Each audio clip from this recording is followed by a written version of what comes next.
Mr. Growdy was very surprised when his son John announced that he wanted to get married. He used to believe that John was shallow and fickle. Being the son of a rich dad, John grew up a very spoiled child. Mr. Growdy was the head of a successful company, and John had everything he needed during his childhood. "Son, I'm a bit confused here. Yesterday I told you that I had found a good match for you, but you didn't even want to hear a word. And today you agree? Fine. So this evening, we will go to meet Selina and her parents." "No, Dad, we won't. Tonight I'm seeing my beloved girlfriend, Helga. It's only her I'm going to marry. And now, adios." John, come back." Mr. Growdy shouted, but the young man had already run down the steps, got into the car, and drove away. Mr. Growdy called his assistant and asked him to follow John.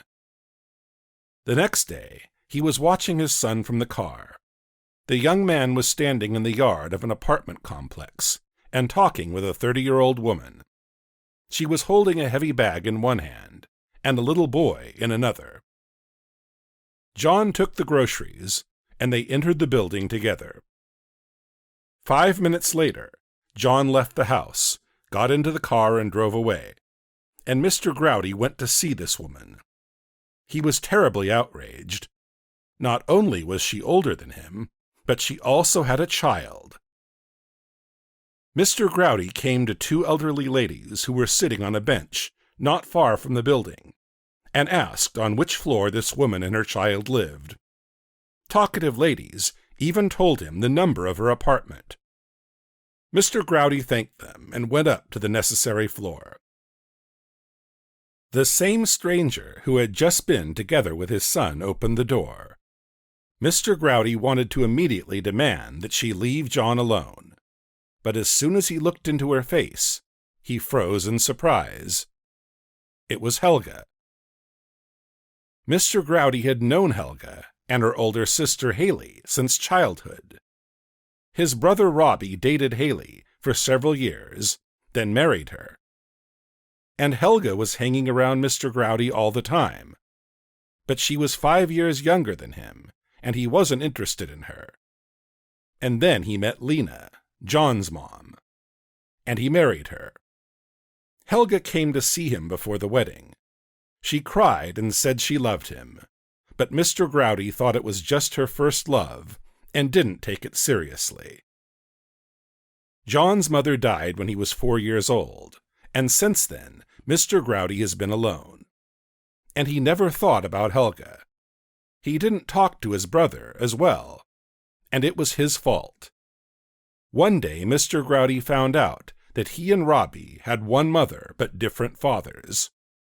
Maybe that's why his mom loved her elder son more. Having realized this, Mr. Growdy became jealous and mad from anger. He has become successful just to prove to his elder brother that he was better and more capable than him.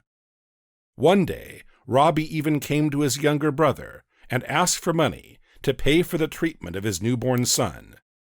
Robbie worked as a locksmith and lived very modestly. Mr. Growdy didn't understand the severity of his situation and refused to give him anything. Only a month later, he found out what was wrong with his nephew and ran to his brother with money. But it was too late to save the baby. When Haley opened the door, she was wearing a black armband, and Mr. Growdy heard Robbie sobbing. Mr. Growdy didn't dare enter the house and hasn't seen Robbie and his wife ever since this day. Soon enough, he himself became a widower and was left alone with a young son. And now all ghosts of the past were standing in front of him. Helga raised her beautiful eyebrows in surprise. "Mr. Growdy, but how did you find me? Why? What do you need?" "Helga, You're here. I didn't know it was you. What about John?" "John? What John?" "My son. You've just met him." "Are you John's father? Congratulations. He's a very good man. But what does it have to do with me? Mr. Growdy tried to tell something, got completely confused, felt that he looked very stupid, and left without saying goodbye to Helga. And she watched him walking away for a long time. For several days, Mr. Growdy was a little confused. Apparently his son is dating an older woman, who, as Mr. Growdy suddenly realized, he likes as well. Those minutes that he spent at her doorstep seemed to bring him back to the past, and he no longer understood how he could have not seen her beauty then. And he also wanted to ask her about Robbie. She is Haley's sister, and surely knows everything about him. Mr. Growdy wanted to beg his brother for forgiveness so badly, but he was worried that Robbie wouldn't even want to hear from him. All these disturbing thoughts made Mr. Growdy make a big decision. He completely forgot about his meeting with investors. It was a particularly difficult meeting, and Mr. Growdy had to hire an interpreter, since the investors were Japanese. A car pulled up in front of his office. The guests arrived, but Mr. Growdy was still rushing around his office with a phone. Then he gave up his search and stepped outside to meet the guests. They greeted each other, and then there was an awkward pause. As a responsible party, Mr. Growdy had to somehow deal with this unpleasant situation, but he didn't know what to do at all.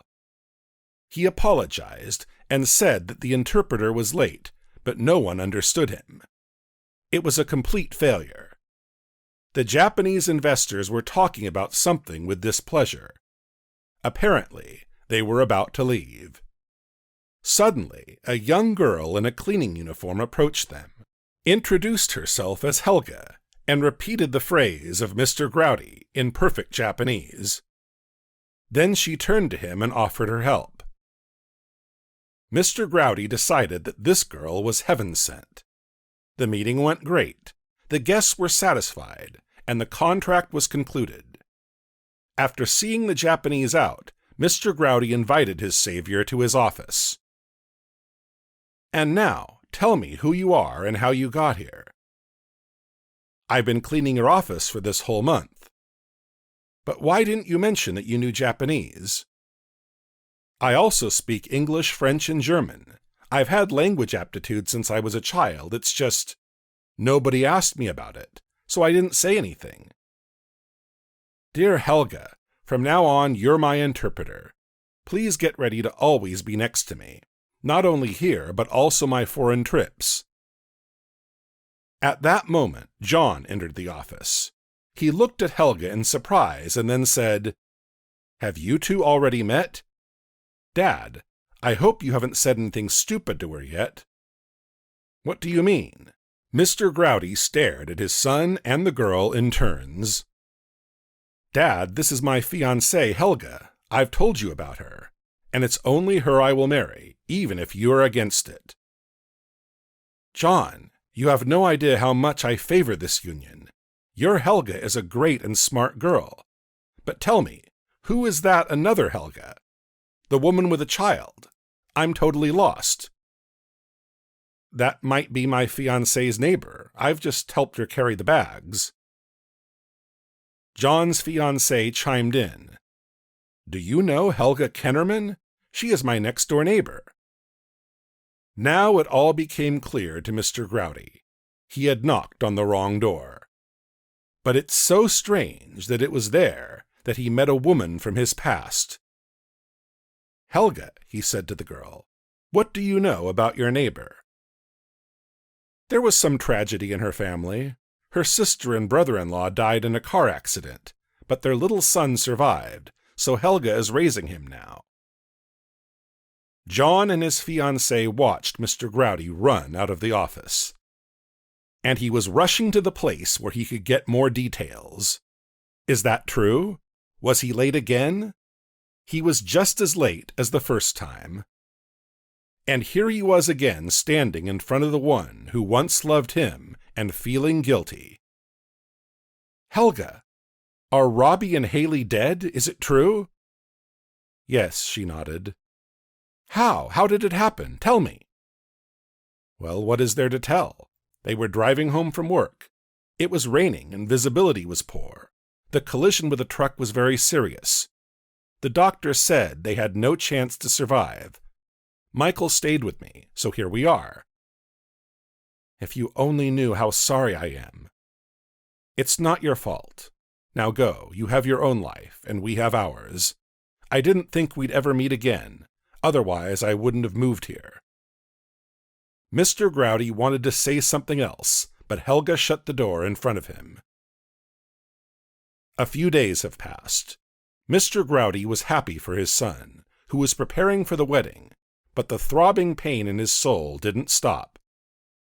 He visited Helga several times more, but she didn't even open the door. He called. She didn't pick up the phone, but he still didn't give up his attempts to meet her. One day he came to her again and saw that the door to her apartment was open. There were doctors inside. She was taken to the hospital with a severe heart attack. No one knew what to do with a little boy, who was looking at this incident with his eyes wide open. So Helga was taken to the hospital, and Mr. Growdy came up to the child. "Is your name Michael?" "Yes." "And I'm Mr. Growdy. You know what, pal? Come with me." The boy stayed with Mr. Growdy for 2 months. Helga spent all this time in the hospital. Her surgery went well, and now she was recovering under the doctor's supervision. Mr. Growdy paid for everything: a good hospital room, medicines, doctors, and nurses. Now he knew that Helga had moved to the town for her medical examination and had accidentally rented an apartment next to his son's fiancée. During Helga's recovery, Mr. Growdy became very attached to Michael, and the boy also fell in love with this kind and caring uncle. On the day of Helga's discharge, they arrived at the hospital together. She came out and smiled at them warmly and friendly. Mr. Growdy realized that she could forgive him, and he knew that he would do everything to earn his forgiveness. Time has passed. Helga and Mr. Growdy got married. Now they had a large family. Mrs. Growdy had recently given birth to twins, and Michael enjoyed playing with his brother and sister. Mr. Growdy believed that the happiness that once had entered their home would never leave him.